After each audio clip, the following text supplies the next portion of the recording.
20절까지의 말씀 함께 보겠습니다. 우리 한 목소리로 길지 않기 때문에 같이 함께 보겠습니다. 같이 읽겠습니다. 기록된 바 의인은 없나니 하나도 없으며 깨닫는 자도 없고 하나님을 찾는 자도 없고 다 치우쳐 함께 무익하게 되고 선을 행하는 자는 없나니 하나도 없도다. 네. 귀한 찬양 감사드립니다. 한 주도 평안하셨습니까? 예, 분주한 한 주를 우리가 보내는데 어제 연합전도회 주최 찬양 발표회가 있었는데요. 우리 글로리아 호산나 같이 연합해서 참 귀한 찬양으로 지금 우리 글로리아 찬양대에서 하신 이 찬양을 함께 가서 했는데 너무너무 정말 잘했습니다. 우리 교회는 무대 체질이 아닌가. 거짓말 하나도 안 보태고 두 번째로 잘했습니다. 너무 튀는 팀이 하나 있어가지고 제가 제일 잘했다고는 좀 못하겠고 두 번째로 정말 잘했습니다. 그래서 너무너무 어제 기쁘고 사실은 토요일이라 좀 부담도 돼서 저희 교회 순서 끝나면 제가 좀 일찍 오려고 했는데 찬양들을 좀 한 곡 한 곡 듣다 보니까 그냥 끝까지 계속 들으면서 좀 각 교회에서 준비한 찬양들 이렇게 들으면서 참 은혜 많이 받고 다음에 또 이제 한 2년마다 하니까 그때도 더 우리 마음 모아 준비하고 또 우리 찬양대 안 하시는 성도들도 같이 가셔서 이렇게 우리 음악회도 가는데 이렇게 각 교회 찬양대들이 참 이렇게 정성스럽게 준비한 찬양이라 앉아서 듣고 있는데 은혜가 되더라고요. 귀한 시간이었던 것 같습니다. 애써주신 우리 예배국과 우리 찬양대 대원들 모두 너무 감사드리고요. 우리가 어쨌든 이런 일들을 함께 또 준비하고 만들어가고 또 그걸 통해서 영광 돌리고 또 우리 장로님 기도하셨지만 다자회도 좀 힘들고 어려운 부분들이 있지만 그렇게 마음 모아서 이 가을에 좀 하고 나서 오히려 더 뿌듯하고 정말 하나님 은혜로 이 일을 마쳤습니다. 감사한 그런 시간들이 좀 이 가을에도 우리 공동체 안에 많았으면 좋겠습니다. 오늘도 주께서 주시는 은혜를 갈망하고 또 주님 안에서 또 우리가 하나 되는 귀한 하루가 될 수 있기를 바라고요. 그런 가운데 우리 오신 분들 서로 인사하도록 하겠습니다. 잘 오셨습니다. 반갑습니다. 우리 같이 인사할까요? 네.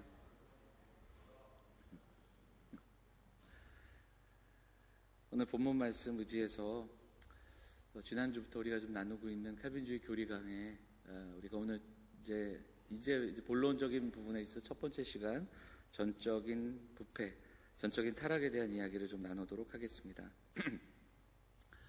여러분 성선설과 성악설을 들어보셨죠? 예, 중국의 역사를 보면 맹자라는 사람, 맹자는 사람의 본성이 근본적으로 선하다 주장했고요. 순자는 사람의 타고난 본성이 악하다고 주장을 했습니다. 맹자는 도덕성이 본성에 있기에 그 전제로 우리가 선한 존재다. 근데 살아가면서 자꾸 우리 학습이 악함을 배우게 된다. 이제 그런 방향으로 이야기를 했고요. 순자는 우리의 감정과 욕구를 볼 때 우리는 본성이 악하다 이렇게 주장을 했습니다. 여러분 우리는 어떤가요? 우리는 어디에 더 가까울까요? 성경은 어떻게 이야기할까요? 선뜻 답을 못하겠어요? 제가 이번 주에 영화를 한 편 봤습니다. 돈 내고 본 것도 아니고 제가 시사회에 초대를 받아서 가서 영화를 봤는데 전쟁 영화였습니다. 요즘 방송도 광고 나오는 장사리 전투에 관한 어린 학도병들이 6.25 전쟁 때 장사리라는 곳에 가서 그곳에 이제 투입되고 또 그곳에 이제 상륙작전이 이곳저곳에서 벌어지는 이야기들 가운데 하나였습니다. 참 어린 학생들이 1주인가 2주 훈련받고 이제 전쟁에 임하거든요. 참 보면서 좀 뭉클하기도 하고 또 울컥하는 장면들도 있었습니다. 그런 가운데 또 한 장면이 또 기억에 남는 건 어쨌든 그렇게 해서 전쟁을 하잖아요. 그래서 죽이고 잡고 막 그래요. 근데 적군, 뭐 우리가 흔히 말하는 그 6.25 때 인민군들 죽이고 보니까 걔네는 더 어린 거예요. 그러니까 우리도 고등학생들인데 걔네는 그 나이가 죽이고 나서 딱 보니까 얼굴이랑 몸이 다 더 어린 아이들이 그곳에도 끌려 나온 겁니다. 그러니까 이 어린 아이들끼리 전쟁을 시키는 그런 그 장면을 보여주면서 그 전쟁의 피폐함과 그 악함을 우리에게 보여줍니다. 그러니까 전쟁이라는 것이 정말 인간의 삶을 파괴하는데 그 처참하기가 이를 데 없는데 그 단면을 보여주고 있습니다. 요즘은 뭐 그 정치적인 면이 워낙 시끄러워서 사회면을 볼 틈이 없지만 얼마 전에 그 사회면에서 가장 시끄러웠던 것이 실명을 위해서 그렇지만 좀 고유정 사건 해야 알 수 있으니까요. 그래서 보면 이렇게 내용을 한번 찾아보니까 전 남편을 살해하고 토막내서 또 시체를 유기했던 사건이 있었습니다. 그래서 기사를 몇 개 좀 더 찾아보고 그 내용을 보니까 이게 과연 정말 진짜 있었던 일일까? 과연 이게 가능할까? 하는 생각을 가질 정도로 좀 참혹한 그런 내용인 것을 보게 됩니다. 범죄가 사실 점점 더 잔인해지고 그리고 강력해지고 또 더 많이 늘어납니다. 왜 이런 일들이 있을까? 우리는 인권을 이야기하는 시대를 살아가고 있고 그리고 또 사회가 발전하고 과학이 발전하고 또 우리는 복지와 인간성에 대한 이야기들을 하는데 점점 피폐해지고 더 관계는 깨어지고 기초적인 관계들이 다 무너지는 시대 속에서 우리가 살아가고요. 그리고 그에 반해 도덕률은 더 낮아지고 그리고 범죄는 정말 상상할 수 없는 범죄들이 자꾸만 생겨나가는 그런 우리의 삶의 모습들을 우리는 바라보고 있습니다. 어떻게 설명할 수 있을까요? 성경은 이 모든 것을 죄로부터 이야기를 합니다. 죄 때문에 죄가 우리의 상태를 왜곡시켰다. 성경은 그렇게 우리를 진단합니다. 지난주에도 말씀 나눴지만 죽을 수밖에 없는 죽은 우리를 살려주셨다 고백했던 사도 바울의 고백처럼 우리는 하나님과 관계가 깨어진 존재, 그러니까 그 죄는 우리가 행하는 그런 죄의 모습이 아니라 하나님과의 관계가 깨어짐을 우리에게 선언해주고 있는 겁니다. 그래서 성경은 죄의 종된 자 그리고 흑암의 권세 아래에 있는 자 이렇게 표현합니다. 성경은 우리가 전적으로 부패했다고 이야기합니다. 전적으로 타락했다 이렇게 말씀합니다. 전적 타락, 전적 부패, 전적인 무능은 같은 그 의미의 말인데요. 이것은 사실 절대적인 진술입니다. 그게 뭐냐면 상대적으로 조금 더 낮고 상대적으로 비교할 수 있는 그런 선을 이야기하지 않습니다. 하나님 앞에서 절대적인 진단의 결과가 타락입니다. 그리고 이것은 전적인 타락이라는 거죠.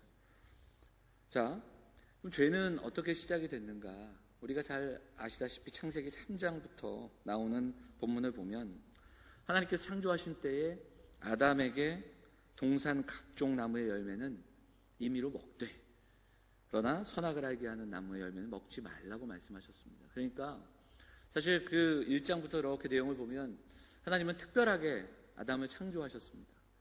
그리고 하나님의 형상을 입혀주셨고 관을 씌우셨습니다. 그리고 다스리게 하셨고 하나님의 대리인으로 위임하셨습니다. 그런데 중요한 것이 한 가지 있다면 하나님의 뜻 안에서 하나님 안에서 그 일들을 감당하는 자로 세워주신 겁니다. 그러니까 이 지점에서 사람들이 이야기하죠. 그러니까 뱀의 유혹에 아담과 하와가 죄를 짓게 되는데 왜 하나님은 굳이 이런 시험, 왜 이런 금지 명령을 주셔서 죄를 짓게 하셨을까? 뭐 이런 질문들도 하게 되죠. 그래서 조금 전 말씀드렸듯이 창조주이신 하나님이 인간을 창조하시고 우리에게 하나님의 형상을 입혀주셨습니다. 그리고 에덴 동산을 다스리고 관리하도록 하셨습니다. 그러니까 여기에서 근데 다스림, 이 위임의 전제는 주인이 아니라는 전제가 있습니다. 우리가 흔히 말하는 넘버 2입니다. 그러니까 하나님께서 주인이시고 하나님의 뜻 안에서 그 안에서 모든 것들을 누리며 또 받는 삶을 허락해 주셨다는 겁니다. 그러니까 이건 시험과 유혹의 상징이 아니라 하나님을 기억하는 그런 상징인 겁니다. 또 이런 질문을 해볼 수 있죠. 왜 죄를 지을 수 있게 우리를 만드셨는가? 죄 자체를 봉쇄하지 않으셨는가? 이 질문도 해볼 수 있습니다. 근데 하나님은 우리를 기계처럼 만들지 않으셨습니다. 하나님은 우리를, 이 백성은 나를 위해 지었나니 나의 찬송을 부르게 합니다, 이렇게 말씀하셨는데, 우리가 하나님의 찬송을 부를 때 노래방 기계처럼 번호 누르면 하나님 찬송이 나오는 그런 기계로 만들지 않으셨다는 겁니다. 하나님은 하나님의 백성들이 하나님을 찬송하되 찬송을 거부할 수 있는 존재로 만드셨어요. 그러니까 하나님이 입력된 프로그램대로 모든 것들을 이렇게 주장하시는 그런 존재로 만든 게 아니라 인간을 찬양하지만 찬양을 거절할 수 있는, 바꿔 설명하자면 하나님을 거역할 수도 있는 존재로 만드신 거예요. 그런데 그 존재에게 하나님의 형상을 부어주시고 하나님의 사랑을 나눠주시고, 그래서 하나님을 정말 사랑할 수 있도록, 그러니까 우리가 우리를 통해 하나님의 사랑을 함께 나누기를 원하셨던 겁니다. 하나님을 거부할 수 있지만 하나님을 거부하지 않는 존재, 하나님께서 택하시고 사랑하는 존재로 만드셨습니다. 로봇과 꼭두각시로 만든 것이 아니라 불순종이 가능하지만 하나님을 사랑함으로 하나님께 순종하는 존재로 우리를 만들어 주셨다라는 겁니다. 하나님은 우리를 그렇게 사랑하십니다. 피조물의 행복을 위해 아픔을 감내하는 창조자의 모습. 그래서 우리가 하나님께 이 문제를 따질 수 있겠는가, 오히려 좀 생각해 볼 수 있습니다. 이후에 아담과 하와가 에덴을 쫓겨난 이후에 가인과 아벨을 낳았고, 성경은 가인과 아벨의 모습 속에서 그 죄의 모습을 다시 한번 보여줍니다. 아벨의 제사를 받으시는 하나님 앞에서 가인이 보여줬던 것은 분노와 살인입니다. 그럼 여러분, 이 누군가를 죽이는 것을 어디서 배웠을까요? 가인은 살인을 어디서 알고 어디서 배웠을까요? 이 폭력성을 어디서 배웠을까요? 배운 것보다는 그 안에 있는 죄성에서 기인하는 것이다, 이렇게 살펴볼 수 있습니다. 그 외의 역사에 보면 가인의 살인은 라멕의 살인으로 이어지고요, 노아 시대 사람들은 하나님께서 인간을 지으심은 한탄할 정도로 죄악된 삶을 살아가는 것이 성경의 진술인 것을 보게 됩니다. 아담의 죄로 말미암아 세상에 죄가 들어왔고 모든 사람이 죄인이 된 겁니다. 죄를 지어서 죄인이 되는 게 아니라 죄인이기 때문에 죄를 지으며 살아가는 겁니다. 자, 오늘 우리가 이야기하는 그 전적인 타락과 전적인 부패는 바로 이 죄에 대한 이야기입니다. 창세기 3장의 범죄로 시작된 이 이야기, 근데 문제는 여기에 대한 해석이 조금씩 다른다는 데 있습니다. 지난주 말씀드렸던 알미니우스의 제자들 학론파들은 죄의 부패가 있으나 그럼에도 완전한 부패가 아니고 우리 안에는 의와 생명을 갈망하고 또 상한 심령의 제사를 드리고 선함으로 나아갈 수 있는 부분적인 선함이 남아있다, 이렇게 주장을 했습니다. 그리고 이 진술은 더 나아가서 어디에서 부딪히게 되냐면 아담의 원죄가 본성을 통해 후손들에게 전가되지 않는다라는 이론으로 발전하게 됩니다. 과연 이것이 맞는가?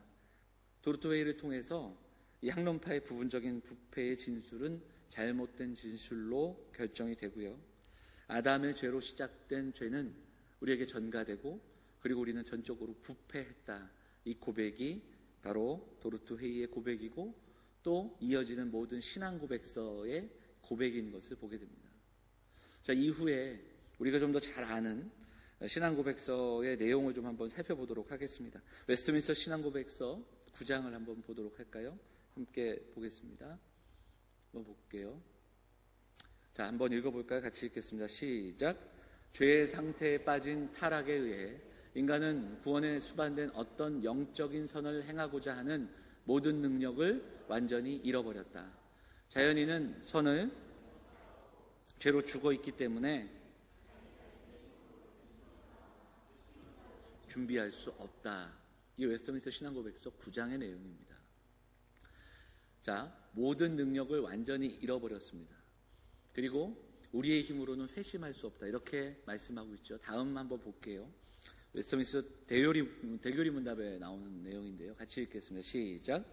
인간의 타락한 상태의 죄성은 아담이 범한 첫 죄의 죄책, 창조에서 부여된 의의 결여, 그리고 그가 영적으로 선한 모든 것에 철저하게 무관심하고 무능하며 대립하게 된 본성의 오염에 있는데, 이는 보통 원죄라 불리며 그것으로부터 모든 자범죄가 나온다.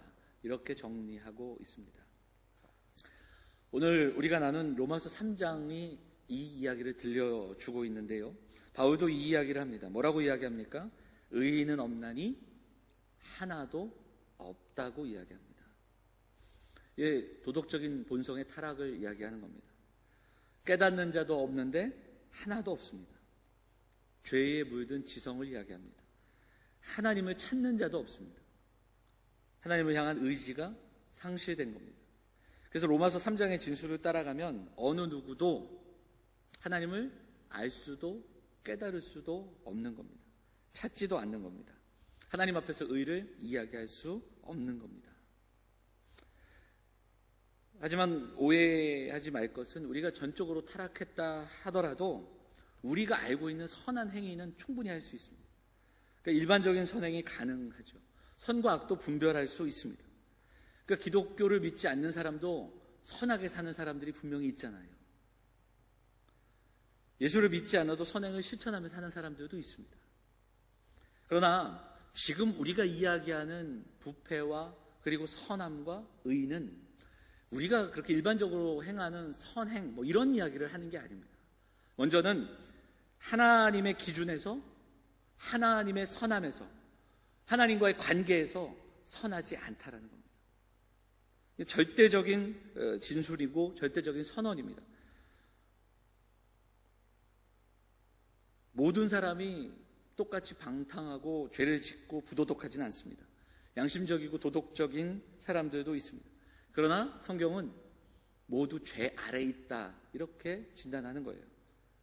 성경에서 말씀하는 죄는, 특별히 로마서에서 말하는 죄의 개념은 어떤 도덕적인 죄를 이야기하지 않습니다. 오히려 영역적인 개념, 주권적인 개념, 그래서 하나님을 섬겨야 하는 우리가 죄를 섬기고 있는, 죄의 영향력 아래에 있는 그 모습을 이야기합니다. 이런 비유를 들은 적이 있습니다. 세 사람이 한강을 건너가는데 한강을 수영을 합니다. 첫 번째 사람은 수영도 잘 못하면서 뛰어들었습니다. 그래가지고 조금 더 가지도 못하다가 빠져버렸습니다. 수영을 아주 조금 배운 사람도 뛰어들었습니다. 나름 바둥거리면서 수영을 했는데 얼마 못 가서 또 빠져버렸습니다. 세 번째 사람은 수영을 좀 배웠습니다. 그래서 잘 할 수 있다 생각을 하고 처음에 잘 수영을 해나갑니다. 그런데 중간부터 힘이 빠지기 시작하고 이후에 거의 이제 좀 남겨놓고 끝에 와서 또 어떻게 됐습니까? 빠져버렸습니다. 누가 더 많이 갔는가? 누가 더 빨리 갔는가? 이런 그 개념이 아니라는 겁니다. 중요한 것은 모두 빠져버렸습니다. 그러니까 우리가 지금 하고 있는 도덕성과 종교성, 이런 부분들, 어떤 종교적인 책임과 도덕적인 삶이 더한가, 얼마나 더 많은 일들을 감당하는가, 덜 가는가, 차이는 있을 수 있으나 하나님의 의에 이르지 못하는 것은 동일하다는 겁니다. 모두 빠져 죽은 겁니다. 오늘 본문에서 말하는, 그러니까 모두 죄 아래에 있는 그 이야기가 바로 좀 이렇게 이해할 수 있지 않을까, 그런 생각을 해보게 됩니다. 그럼에도 쉽게 용납하기 어려운 것, 선을 행하는 자가 없다니. 주변에는 선하고 착하게 사시는 분들 참 많은데, 제가 아는 분들도 그렇습니다. 예수를 믿지 않음에도 불구하고 세상을 바꿔보겠다고, 그리고 세상을 아름다우고 좋은 곳으로 만들려고 애쓰는 분들이 참 많습니다. 바울이 이야기하는 선한 행위는 그런 이야기가 아닙니다. 하나님과의 관계를 회복하고 하나님 앞에서 의로워질 수 있는 선한 행위가 우리에게 있는가? 없다는 겁니다. 우리의 그런 행위와 모습들이 우리를 구원하는데 영향력이 없다, 분명하게 선언하고 있는 겁니다. 자, 다시 로마서 3장을 한번 정리를 해보면요, 좀 보도록 하지요. 첫째, 10절 우리가 읽은 본문을 보면 기록된 바 의인은 없나니 하나도 없습니다. 우리의 도덕적인 본성, 불의하고 이것이 덜 의롭고 그리고 또 기준이 미달되고 뭐 이런 것이 아닙니다. 절대적인 관점에서 불의함입니다. 자, 12절에 보니까 어떻게 됐습니까? 12절 같이 한번 읽어볼까요? 12절 읽겠습니다. 시작. 다 치우쳐 함께 무익하게 되고 선을 행하는 자는 없나니 하나도 없도다. 이렇게 말씀하고 있습니다. 두 번째 보니까 11절이 어떻게 시작됩니까? 누가 없습니까? 깨닫는 자가 없습니다. 지성이 타락한 겁니다. 깨닫는 자가 없다. 이건 지식이 부족한 정도를 이야기하지 않습니다. 이해력이 부족한 것이 아니라 영적인 인식이 불가능한 겁니다. 자, 세 번째, 하나님을 찾는 자도 없다. 우리의 의지조차 죄의 포로가 된 겁니다. 하나님의 이름은 이야기 하나 정말 전심으로 하나님을 만나려 하지 않습니다. 그리고 오늘 이어지는 이 말씀들을 쭉 마지막에 보면 이렇게 말씀합니다. 18절 같이 한번 읽어볼까요? 18절 같이 읽겠습니다. 시작. 그들의 눈앞에 하나님을 두려워함이 없느니라. 뭐가 없다고요? 하나님을 두려워하지 않는 겁니다. 로마서 3장에서 말하는 죄의 본질을 이렇게 정리하면 도덕적인 본성이 불의하고요, 지성이 불의하고요, 의지가 불의해졌고요, 하나님을 두려워하지 않는 겁니다.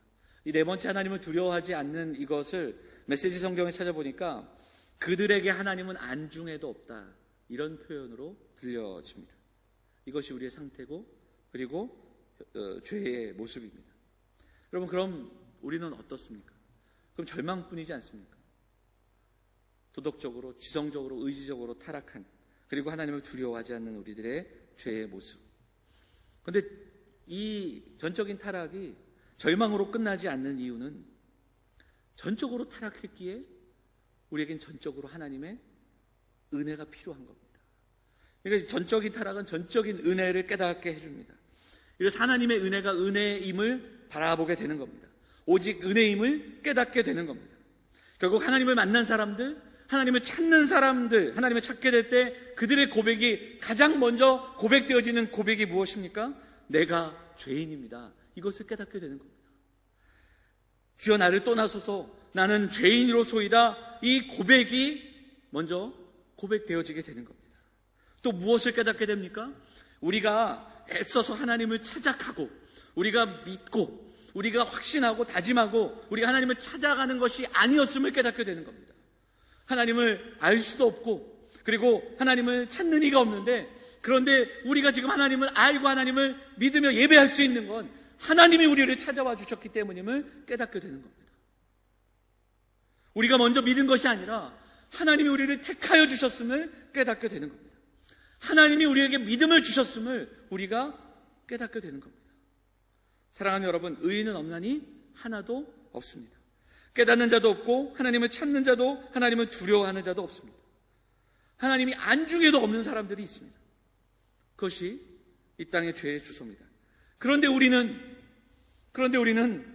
하나님을 두려워하며 하나님을 찾으며 하나님께 예배합니다.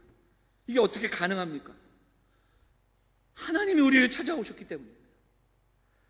예수 그리스도께서 이 땅에 오셔서 말씀하여 주시고 찾아와 주시고 새로운 지식을 주시고 잃어버린 하나님의 형상을 회복시켜 주시고 그리고 성령을 부어주시고 그리고 그 성령께서 우리가 하나님을 깨닫는 자가 없는데 하나님을 알아갈 수 있도록 말씀을 깨닫는 지혜를 부어주시고 그리고 영적인 눈을 허락해 주신 겁니다. 우리가 잃었던 하나님의 형상 그렇게 회복되게 하시고 이제 죄를 지을 수밖에 없는 존재로 살아가던 존재를 다시 죄와 싸울 수 있는 존재로 바꿔주신 겁니다. 죄를 거부할 수 있는 존재로 만들어 주신 겁니다. 그래서 우리는 이 아침 이 전적인 타락 앞에 전적인 부패를 우리가 함께 나누면서 절망하거나 포기할 수밖에 없는 것이 아니라 더 기뻐하고 감사하며 기도할 수 있는 겁니다. 우리가 하나님을 찾은 것이 아닙니다. 하나님이 우리를 부르시고 하나님께서 이끌어 주셨습니다. 하나님께서 우리에게 믿음을 주시기로 결정하셨고 그 믿음을 주셨습니다. 그래서 우리는 감사하며 감격하며 예배하며 겸손하게 하나님께 먼저 우리가 예배하고 처음부터 끝까지 놀라운 일들을 시작하신 이께서 끝까지 이루실 것을 믿고 감사하는 겁니다. 그래서 우리에게는 하나님 앞에 통회하는 마음으로 예배하며 나아가는 겁니다. 여러분, 우리가 예배를 통해 받을 수 있는 은혜의 깊이가 얼마나 될까요? 여러분, 우리가 어떻게 은혜를 받을 수 있을까요? 은혜의 깊이는 하나님 앞에서 얼마나 절망하는가, 하나님 앞에서 얼마나 우리가 무기력한가를 깨닫는 만큼의 깊이다, 이렇게 이야기들 합니다. 그래서 우리의 불가능과 무기력함을 깨닫고 고백하게 될 때 우리는 그리스도 안에서의 가능성과 소망을 다시 한번 발견하게 되는 겁니다. 사랑하는 여러분, 문명의 시대가 20세기를 시작되면서 시작됐습니다. 산업혁명이 이루어지고 그 이후에 문명의 시대들이 시작되고 20세기가 시작되면서 과학의 발전이 이루어지는데, 20세기 역사를 정리해보면 정말 세계적으로 큰 전쟁이 2번이나 있었습니다. 과학이 발달해도 사람의 이기적이고 오만하고 폭력적인 마음들, 음란한 마음들, 그리고 돈을 사랑하는 마음은 멈춰지지 않습니다. 그 과학 기술과 그 발전되는 그 모든 것들로 더 많은 사람을 죽일 수 있는 무기가 그렇게 개발이 되고 있다는 것을 보게 됩니다. 교육이 아무리 발달되고 있지만 이 사람이 가지고 있는 오만함과 이기적인 마음, 폭력성은 통제되지 않습니다. 여러분, 우리가 살아가는 세상은 우리가 생각하는 것보다 훨씬 더 악하고요, 우리는 우리가 아는 것보다도 더 악한 존재임을 기억해야 됩니다. 우리 안에 아직 그 죄의 부패함이 남아 있다라는 사실입니다. 무엇보다 스스로를 구원할 수 없고 하나님을 만족시킬 만한 그 어떤 것도 우리에게는 없다는 사실을 분명하게 기억해야 됩니다. 그리고 그 자리에서 다시 시작해야 됩니다. 그것을 깨달을 때 그리스도를 만날 수 있습니다. 그리고 그렇게 그 낮은 자리에 우리를 찾아와 주셔서 우리의 손 붙잡고 우리를 인도해 주시고 사망의 권세에서 그 사랑의 아들의 나라로 옮겨주신 그리스도의 사랑과 은혜를 우리가 깊이 묵상할 수 있어야 할 줄 믿습니다. 우리가 전적으로 부패하고 타락했음을 고백하면서도 우리는 그렇게 고백하고 교리를 믿으면서도 정작 우리의 신앙을 돌아보면 자꾸만 무엇을 하며 만회하려 하고 무언가를 이루어가며 그 연약한 부분들을 채워가려 하는 것이 우리의 모습인 것 같습니다. 우리의 죄성이 계속해서 자기 의의를 채워가라고 그렇게 이야기하고 있습니다. 우리가 오늘 이 아침에 기억하기를 원합니다. 은혜와 믿음과 구원은 전적으로 하나님의 선물입니다. 이 사실을 믿고 고백하고, 그러므로 복음에는 우리의 의가 아니라 하나님의 의만이 나타나는 겁니다.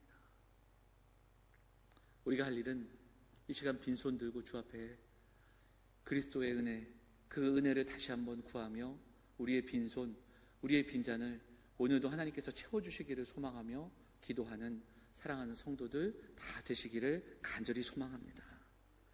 여러분, 우리의 선행을 드리며 살아가는 인생이 아닙니다. 은혜로 주시는 그 의를 받으며 경험하며 그리스도를 붙들며 나아가고 그 그리스도의 은혜를 기억하며 나아가고, 그렇게 한 걸음 한 걸음 나아갈 때 우리의 힘과 우리의 노력으로는 결코 누릴 수 없는 그 은혜를 예수 그리스도 안에서 경험하고 그리고 맛보며 살아가는 우리 사랑하는 영혼의 성도들, 우리 사랑하는 가족들 다 되시기를 주의 이름으로 축원을 드립니다. 우리 말씀 기억하며 찬양하도록 하겠습니다. 우리 오직